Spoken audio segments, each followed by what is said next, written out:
Deputy Prime Minister. Thank you. Thank you so much.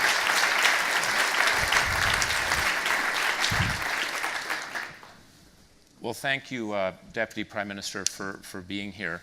The plan is I'm going to interview the Deputy Prime Minister for a bit, and then I'd like to open it up for questions. So please think of the questions that you want to ask. For those of you who feel like you have to go to the bathroom, I'm sorry. We just keep rolling here in the sessions. But just for a person who really needs no introduction, I do want to say a few things about the Deputy Prime Minister. He's also the Minister of Finance. If you look at his career, it's amazing. This is someone who has, in every place he's been distinctive, whether it be as a permanent secretary in trade, negotiating vitally important trade deals for Singapore, someone who ran the Monetary Authority of Singapore, Singapore being one of the most important financial centers in the world, being recognized for that. In 2011, I think it was, he decided to go into politics, which is a pretty brave thing to do. And that election was quite a interesting election. Let me put it that way in Singaporean times in terms of where it was. And then through that time, as Minister of Education, which I know is a deep passion of yours, education and skilling, led many conversations with Singaporeans. I think it was called Our Conversations, just to get an understanding of where Singaporeans were and so forth. And then he sort of continued to evolve and being the Minister of Finance and the Deputy Prime Minister. And you know, there's other things he's being set up to do. But I think one of the things that's most interesting is he was a police officer. Okay, he was a police officer. He was in the police force for 15 years, and I might before going, what did you do as a police? Were you in the back room looking at data, or were you on the street? No, I started right at the front line. You know, I remember once we had a traffic light breakdown, and I was in a patrol car. I said, "Well, let's get down and control traffic." And believe me, it's not as easy as it looks. Because you have no visibility of where the cars are, where it's coming, and you know you can't see how far the tailback is. And you just hope for the best and that you don't get knocked down. So I have a lot of empathy for the front line. Yeah. So this is a person who knows the street as well as the policy. So look out tonight too if anyone's misbehaving in the system. But what I wanted to do is sort of ask the following sets of questions, if it's all right. One is, you know, a bit of the context of the world. Just how do you, sure, from your point of view, where do you see things? Then I want to go in a bit into what does that mean for Singapore? Yeah. Where are, you know, what are the opportunities and challenges? And then go into what does it mean for the people, and then for actually the corporation. If that's, I'm saying this because I usually lose track through it, so I can remember. All right. But why don't we go just a bit of the global context? Where do you think we are? You heard Neil Ferguson talking about some of the dynamic changes that were underway and so forth. But what's your sense of the world? Well, thanks, Dominic, and thanks for moderating this session, and to our students at St Gallen in the IC. Thank you for inviting me. I must say that they have done an excellent job, and for a symposium that's organized by students, I must say it's extremely high quality by any standard. Now, let me start with what is happening, what I think is happening around the world. I think we're seeing a period of very significant changes in belief system, in our politics, and a great sense of uncertainty around the world, and driven by a number of factors. One is the retreat from globalization, the sense that globalization has left people behind, and therefore they are not benefiting from it, the sense of growing inequality, and that this is not a fair system. And of course, in many places, when you have unemployment, particularly of youth, is particularly difficult and painful. And the world is also undergoing a very significant demographic transitions. Many parts of the world are aging. Singapore is one of them. China is aging, going to age rapidly. Japan is aging, and many countries in Europe as well. But in many other parts of the world, you have a very youthful population, but the education system has not quite caught up. So you're undergoing a very significant period of transition. So because of that, this sense that within country, this growing divide between the haves and have-nots, between the elites, and this, we spoke about it last evening when Federal Councillor Karen also spoke about that. This sense of alienation almost. Now that's one. And two, many of the belief systems now can be spread across the globe very, very quickly. You know, just as we thought that we had some success against ISIS, and you know, the very tragic bombing in London and all that. Recently, you had it on the other end in Christchurch, where Muslim worshippers were attacked in the mosque. So there is a period of uncertainty, and I don't think we've won the war against terrorism, against extremism. Now, so radical beliefs are surfacing in ways which are getting more dangerous because the impact of what they do is extremely significant across. And of course, you add to that this social media and the internet, which spreads news so quickly all around the world. And there's a great danger that you have fake news, you have interference in domestic elections and so on. This is a period of great debate. So that's one set of changes. The other set of changes is the economic one. Just now you hear Professor Ferguson about, you know, the different brands of socialism and so on. And in that area, you recall that several years ago there was this term BRIC, the BRIC economy, B-R-I-C, Brazil, Russia, India, and China. Now in our part of the world, we feel significantly the growth of China. I have visited China many times and look at the developments in China. It is very impressive. Now, the question for China is, will China grow rich before it grows old? Because China is also undergoing a very significant demographic transition. So you have that change. And then, of course, the other one is on, you know, in India, the population is continuing to grow, it's youthful. And India is also catching up. And what is happening in China is putting a lot of pressure on India to also make changes. And within Southeast Asia, the 10 economies of Southeast Asia, fortunately, after the Asian financial crisis, have made a lot of changes. And they're growing quite nicely. Today, the 10 economies constitute about the 6th largest economy in the world. And I've been looking at all the various projections by analysts, and the consensus is it's likely to go to the 4th largest in the world. And hundreds of millions of people are going to be uplifted. So it is a very significant set of changes for us. Then you add to that technology, you know, with Industry 4.0, what does it mean for jobs? What does it mean for jobs of the future? What does it mean for skills of the future? Then, of course, you add to all that, you know, climate change and what we need to do to safeguard the planet and to make sure that the environment remains one in which we can survive. And for a little island state, it is very significant when sea level rises. Yeah.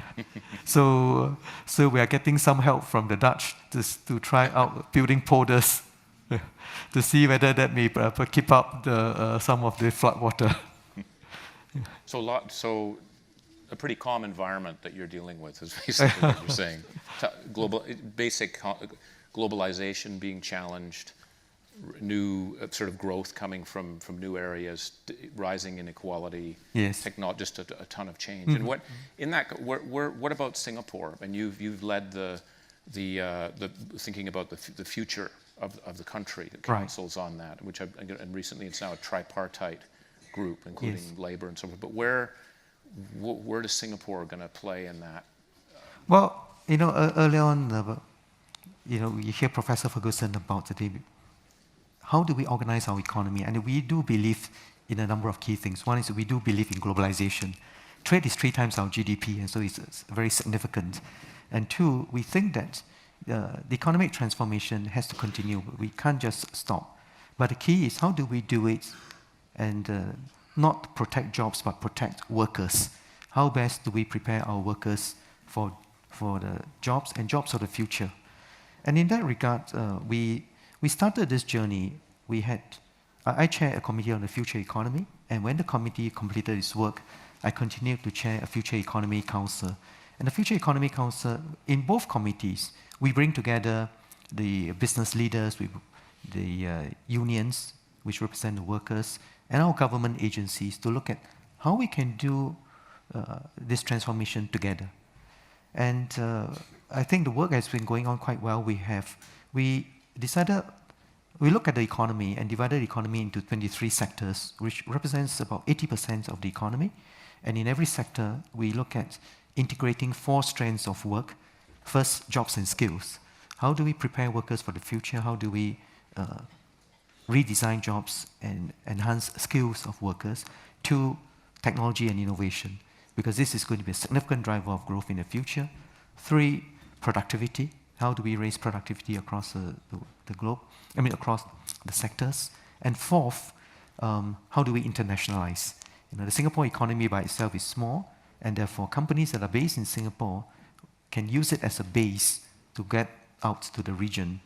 And with the growth that we are seeing in China, in India, in Southeast Asia, we think that there's a lot of opportunities for us to do more of that. So we had a Future Economy Council and now the Future Economy Council is driving many of pieces of this work and hoping to do it in a much more strategic way, in a more integrated way, and also looking for long-term outcomes. And it seems too, it's as you said, a tripartite. It's involving corporations, it's involving labor, it's involving government. Like right. the committee member, how big is the committee? Was the committee how many people were involved in that? Oh, it's when we first started, it's 20 over, and today, in fact, it's 20 over in the main committee. But every main committee member chairs a subcommittee in order to have a more granular deep dive into specific sectors. And having done that piece of work, we are now regrouping the 23 into 6 clusters, because there are 6 clusters, for example, advanced manufacturing, where the Internet of Things and the digital technology is going to significantly change the manufacturing sector. But going into advanced manufacturing, for example, is significant. And I was manufacturing today is 20% of our GDP. And when I came to Switzerland, I learned that in Switzerland, manufacturing is 25% of the GDP. So I say, well, the Swiss with such a high standard of living and such a high cost is still able to retain 25% of manufacturing. They have done something really right. One of the challenges, it's a very it's extremely well thought out. You could do a Harvard Business School case in terms of how you set all this up, but sometimes people don't like rational approaches. Sometimes people, you think about populism and things that are going on now where they have their own beliefs about how things work, and you have a plan. How are you ensuring that people in Singapore are connected, or that there's a linkage? Because I would imagine that you just as in Singapore and other parts of the world, you can get a bifurcation. So how do you deal with that? That's a very significant question, because I think in whatever we do as political leaders, it's critical that we put people at the center of all that we do. Because at the end of it, we're not pursuing economic growth or innovation for the sake of growth or innovation, but rather to see how we can improve the lives of people, improve the lives of workers. So in that regard, there are a number of things that we need to do. I mentioned earlier that it is key that we protect workers and not jobs. So in that regard, our unions play a very important role, that they do not take a confrontational approach, but rather a collaborative approach with the companies to see how we can reskill workers, redesign jobs, and to ensure that they have a better future. And we are rather, you may be surprised that the leader, the Secretary General of our National Trade Unions Congress is also a full cabinet minister, and he attends cabinet meetings. He is also a key member of my Future Economy Council. And every time we talk, he say, good, so what does this mean for workers? What can we do? So I think that it's a very important stream of work. The other very important stream of work is that we want to ensure that there are multiple platforms in which we as elected members of parliament can reach out to our people and that any concerns that they have, any suggestions that they have can be considered, can be implemented.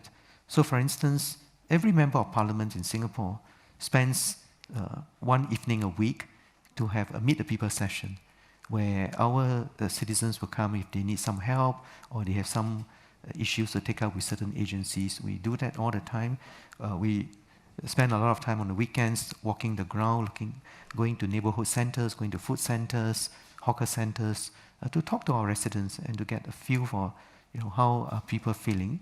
Members of parliament do house visits from house to house to talk to residents and get a sense of what is going on. So that's one stream of work. The other important stream of work is that you mentioned a few years back in 2015, we started our Singapore Conversation. Now, our Singapore Conversations, when we planned it, it was a very open one. Citizens can just come and say, well, we're going to have this session. I remember my first session, there was a young man who came up to me and said, Mr. Heng, you put me in a group of people, all different age groups and quite a few older people. Can I change? I came to talk to young people. I said, no, I know there are some very sweet young ladies in the room, but please stick to the group. At the end of it, he came up to me and he said, thank you so much for not allowing me to change. I said, why?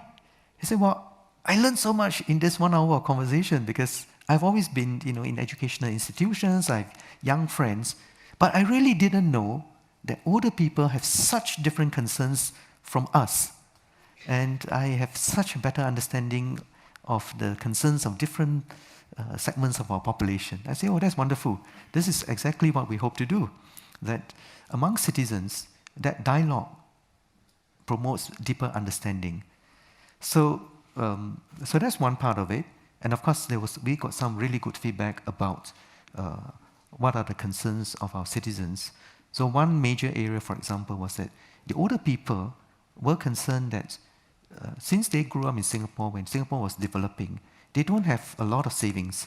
And as you grow older, healthcare cost is going up. They're concerned about healthcare costs.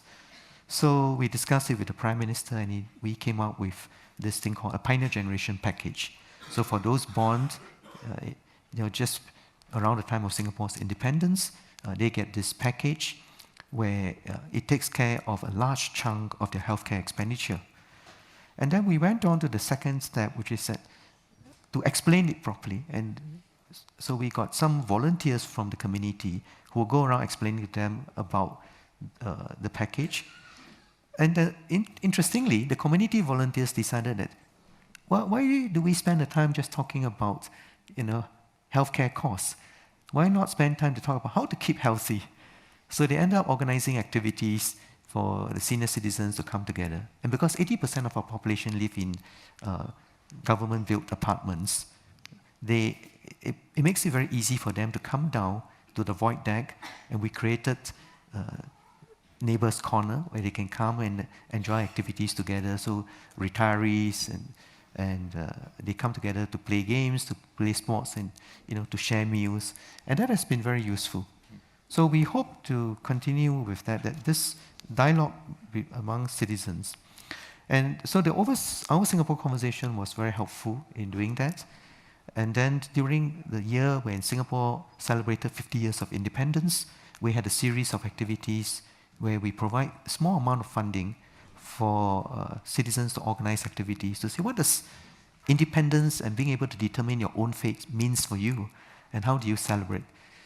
One of those activities which I enjoyed tremendously was that when citizens came together and said, we are multiracial, multi-religious, multicultural society, and we must bring people closer together. And the one thing that Singaporeans love is food. So we cook food of various types, by different races, and enjoy a meal together. And that interaction is very important to promote good bonding. So that's been very helpful. And in fact, I've just mentioned a few days ago, in a media interview that we are going to do, hopefully do a next stage of it. Last night, the students were student MCs were very good. They said, St Gallen Symposium is a forum for us. Let's talk. Mm-hmm. So our Singapore conversation was let's talk. So the students said, beyond talk, let's do. So what we are hoping to do is that the next round of our conversation, we focus on let's do and let's do it together. And one of the things which I'm hoping to develop is that our society today is very different from when we became an independent nation in 1965. Our society today, our people are better educated, they have higher aspirations, they have more diverse views. But in order to meet a growing diversity of needs and aspirations, what we need is to have leaders at all levels of our society, where if we feel strongly that something ought to be improved, something ought to be done, they could come together and say, well, we should not just talk about, there's this problem, there's that problem, but what can we do together to make things better? Whether it is about just an immediate neighborhood and how you make the neighborhood nicer, whether you believe that we should grow more trees in Singapore, whether it is about keeping the environment better, whether it's about taking better care of the elderly, taking better care of young people, taking better care of the disadvantaged groups. We had many good conversations so far, and I'm hoping to take it to another level. I mean, a lot of what you're saying, what goes through my mind is social capital, and from the speaker from Canada and Afghanistan, how to build that. And I think about Neil Ferguson's chart of the polarization, the red and the blue blobs, if you will. But it sounds like a lot of you as much as you work on kind of where the country needs to go and the actions, you're intensifying the getting people together. Is that a fair way to say it? No, indeed. And also it is a very important process of building trust among citizens, and also between the citizen and the political leadership, and between workers and the managers, so that at all different levels, it is critically important that we build that trust and we have that sense of responsibility.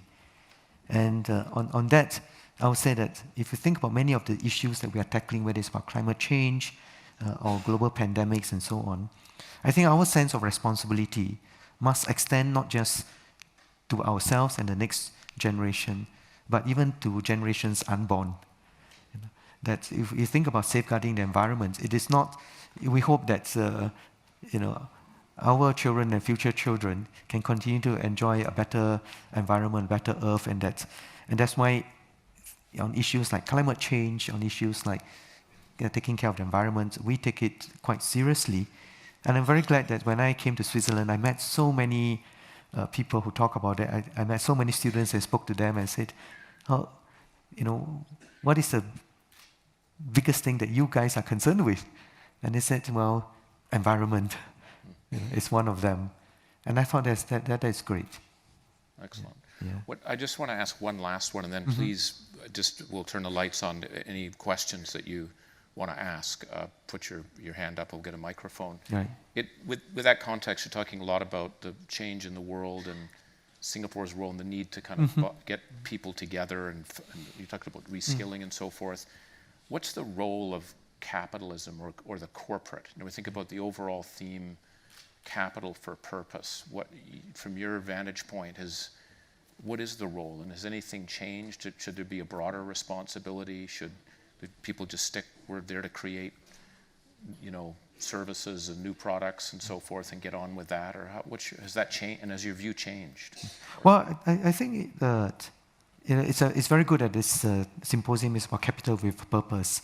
And I think what I was very struck by was that I took the last 2 days visiting a number of Swiss companies, whether it is ABB or Co-op and Bullock company, and as well as the companies in Switzerland, the MEMS, Swiss MEM group, as well as the Digital Switzerland and so on. And what struck me is how many of the companies in Switzerland spoke about purpose, and that it's not just about making a big profit, but really what is the purpose behind what you do? Whether it's a startup trying to change the world, trying to make the world a better place, or whether it is a company. Now, I think earlier on, Professor Ferguson talked about different modes of socialism and capitalism. I do think that the market-based principles of allocating resources is still the best. Communism has failed, and the idea that it should be allocated. We should be pursuing equality of opportunity and not equality of outcome. But at the same time, we need to address these issues of the rising inequality. So the question of how do you strike the balance is a very critical one. And I think companies can play a very significant role in this. One is how companies need to transform, need to restructure in order to stay relevant, because the global competition is going to be there. And how do you do that in a way that still takes care of your workers? I visited a number of companies in Switzerland. I learned a lot, because I noticed how many of them are so careful in doing it stage by stage. So yesterday I visited ABB to look at ABB won the Factory of the Year in 2018. Highly automated, highly sophisticated, but yet the way that in which workers have been retrained and as ABB expands its operation, it creates more opportunities for the workers. So I thought that's very, very thoughtful. And I think we need to do a lot of that. And sustainability, in many senses of the word, is key, because without profit, the operations cannot continue. You need to recycle and make sure that there is enough to reinvest and to upgrade and to invest in science and technology and innovation. But without profit, you can't do that. And I've been struck by how even many of the NGOs now go into social enterprises, because they believe that that profit is an indicator of success. I recently attended a charity event. This was where the speaker came from Europe, and she said, I've been accused as to why I'm speaking to companies to deal with problems of poverty and hunger. But really, companies can be the solution and not the problem. So the question is, how can we create that partnership? How can we create that win-win solution where the needs of savers and savers do want a good return, and the needs of workers and the needs of the enterprise is key. It can all be met. And I think partnership is key to this process. And of course, companies in looking after this will also really need to take care of the environment. And in that regard, I must say that companies in Switzerland, in the EU, are a lot more focused on the impact of their action on the environment. And I do think that it is important for all of us to commit to the Sustainable Development Goal and see what we each can do to contribute to that.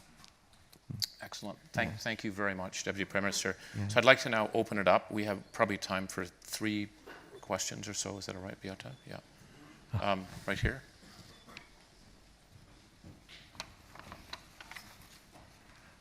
Hello. Thank you very much for very inspiring words, and I'm apologizing about my voice. The changes in weather kind of had an effect on me.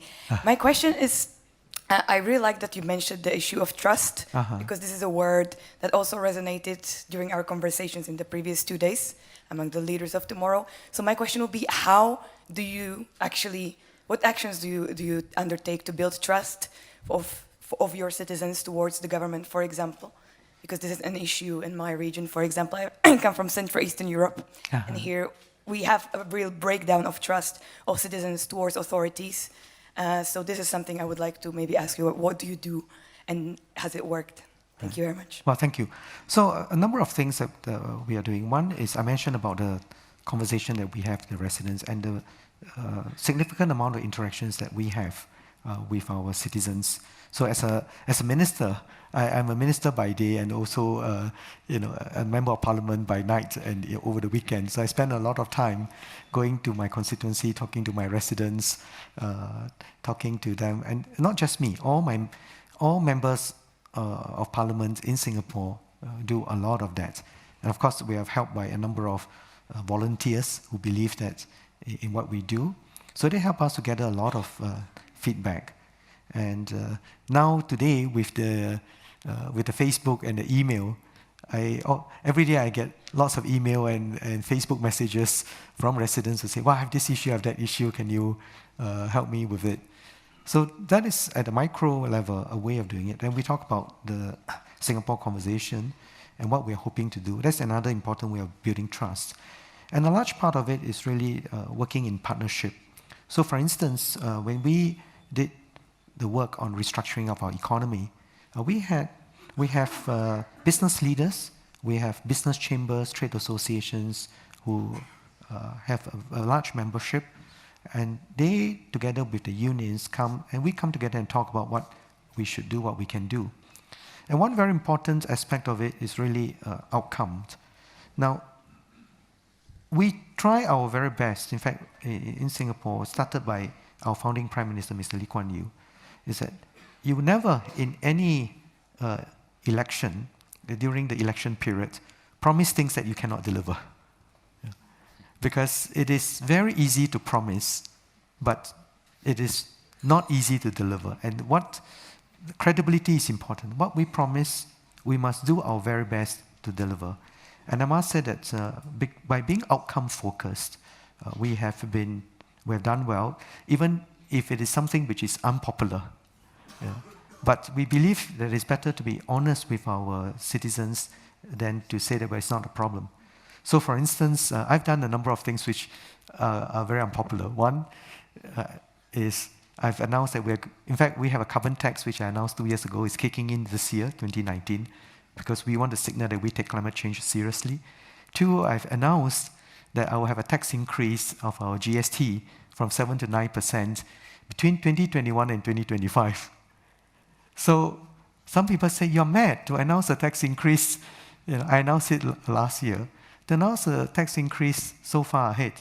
I said, well, our projection is that with an aging population, if we want to keep our healthcare system sustainable, we each have to do more in order to take care of our seniors. Then we had a parliamentary debate where the opposition said, why don't you just spend more money from the reserves?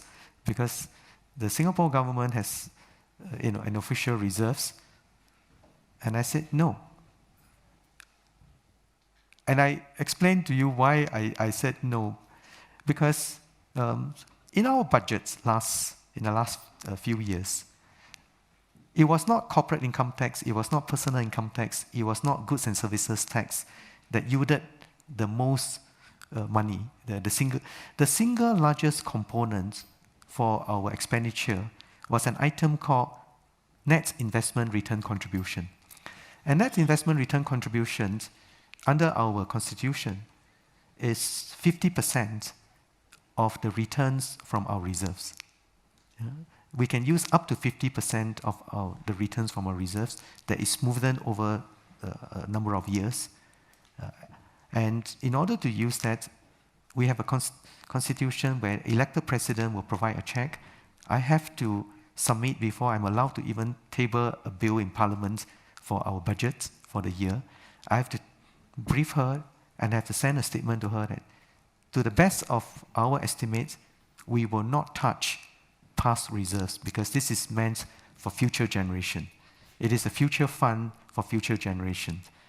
And at the end of the financial year, after the Auditor General has audited the account, I have to send another statement, a declaration that I, Finance Minister, declare that the government has not made use, have not touched the past reserves, and that you exercising your constitutional duty of protecting the reserves, I have to exercise my constitutional duty to verify that I have not touched a cent of the reserves. Yeah. And the reserves for Singapore is very important because during the global financial crisis, we sought the President's approval because in every term of our government, we cannot make empty promises that you are going to get this. Our constitution states that during the time that we are elected to form the government, we cannot touch the past reserves. We can only accumulate. And when we accumulate the reserves, if there is a major crisis and it's not enough, then I can go to the president, ask for her to release the parts of the reserve for our use. So during the global financial crisis, I went to the president to ask for two things. One, a package that was $20.5 billion to stimulate the economy and to make sure that good companies do not go under and that we have massive unemployment of workers. The second thing which we did was that there were many countries that started guaranteeing bank deposits. And I didn't think it was a good thing to do, but when so many countries started doing it, we faced a major problem of a bank run. So I went to the president, after consulting my prime minister, to make use of $150 billion of our reserves to guarantee bank deposits. And that brought calm and stability, and we did not have a single bank run. And that was most helpful to ride us through the crisis. And because of the package, the next year our economy rebounded by over 10%, and we didn't have... so building that trust that we say what we do, and we make sure that we do not just do it for the here and now, but really to think long term, to save up for the future, to respect the legacy that we've been left, and that to be very open and honest with our people. That I'm not trying to take a shortcut. The shortcut may seem like an easier way, but it can turn out to be a treacherous way. There were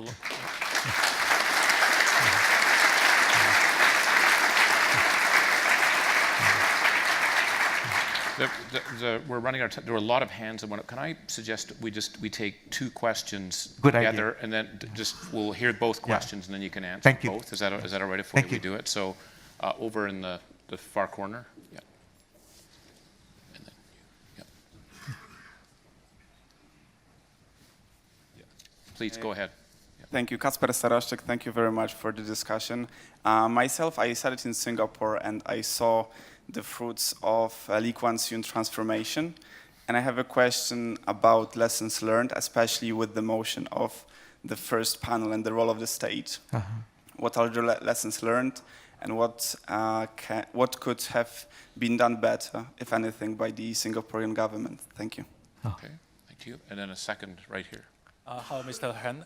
This is Andre from Hong Kong. So there's so much to compare between Hong Kong and Singapore, but commonly we see a new classes of entrepreneurs in Southeast Asia. So as a government in Singapore, how do you see what would you expect the future young government leaders would interact with the entrepreneurs in future? What would the dynamics look like in future between government leaders and entrepreneurs in 10 years? Thank you. Yeah. Well, thank you for the two questions. First on, what have been done, what are the roles of the state? I would say that for us, first and foremost, for Singapore, we are multiracial, multi-religious, multicultural society. And in the early years of our independence, we had racial riots. So I would say that the first and foremost thing that we need to do is to maintain a cohesive society, a harmonious society, and to promote understanding across all different religions. And that we should enable people to freely worship what they believe, follow the religion and what they believe in. And in a multiracial society, interreligious harmony is critically important. And so, for instance, we have a group called the Interreligious Organizations, where different religious leaders come together, and they do a wonderful job of promoting understanding. We have pretty strict rules against extremist preachers. We had some who came, and recently one of them was charged in court, in fact 2 of them, because they were preaching action against other religion, and it is not acceptable in Singapore. So that's one. 2 is that I think we do need to take care of the key components that will be critical to economic growth. Because I think we must respect that every citizen in the world will want a better life. Every government in the world must want to deliver a better life for their people. But the way to do it is not to retreat from globalization, but to provide support for globalization and to ensure that our companies, our workers can keep up with these changes. So, for instance, I mentioned about our trade union Secretary General, being a member of the cabinet. So he recently discussed with me and said, we need to encourage companies to do more. I want to set up company training committees in all the key companies that we have unions so that they see their responsibility in training workers. I said, well, that's a great idea. I said, well, can we provide a 10% extra subsidy just as a signaling device? Because our courses are already subsidized by up to 70%. And I said, well, if you want it to signal the significance of this, I'm happy to support you. And so we just announced that change. So maintaining, of course, security is a key part of it. And we do spend about a third of our budget on defense, on counterterrorism, on policing the streets. But in that regard, being able to create the system to provide better security, better healthcare, better education for our people, it is not how much we spend, it is really the outcome. I think many company leaders will be appalled if we say we measure what you do by inputs. In fact, we focus a lot on outcomes. And recently, the World Bank did a human capital index to look at the health outcomes and educational outcome of people around the world. And I'm glad that Singapore did very well. And we're happy to share these lessons because I think investing in our people, good healthcare, good education, good jobs, is critical to all our future. And being able to work together with people around the world in this agenda is key. So in fact, when I came to Switzerland, I visited so many of your really top-notch companies. And one of the things that we hope to do is to build Singapore as a global Asia node of technology, innovation, and enterprise. And that there can be keynotes all around, all over the world, like a string of pearls, but in which we can promote freer flow of people and exchanges so that we can work together for a better outcome for all our people. Not just people in our own country, we have a responsibility, of course, to that, but also to work collaboratively with partners around the world so that all of us can progress together. Now, the second question about entrepreneurs. Indeed, this is going to be very important. I'm very struck by how, whether it's the discussion in Davos earlier this year or now in St Gallen Symposium, or in the companies I visit, the focus that many companies and governments are putting on technology, innovation, and entrepreneurship. And I think entrepreneurs looking at a new way of doing things is quite critical. I see many big companies now setting up corporate laboratories and so on to do this, partnering companies, startups, and so on. So we have to think of a new modality in which the strength of a bigger companies in having its global distribution network can be harnessed with the sort of creativity of young entrepreneurs, and young or old, where I just have a better idea, and we see how the better idea can be scaled across the world. So those are exciting opportunities, and we do think that we would see contributions from whether it is entrepreneurs going for a social outcome or an economic outcome. Excellent. One thing just on that, I happen to just be a witness in the room. One of the things the Deputy Prime Minister does is lead the research, RIEC, which is long-term research. And one of the things you had in there was a group of 15 entrepreneurs from around Asia, I think, to give input, yes, advice into it. Anyhow, the screen's screaming at me to shut up and move on. So I want to, first of all, thank you so much, Deputy Prime Minister, for all the time you've spent. And thank you, Dominic.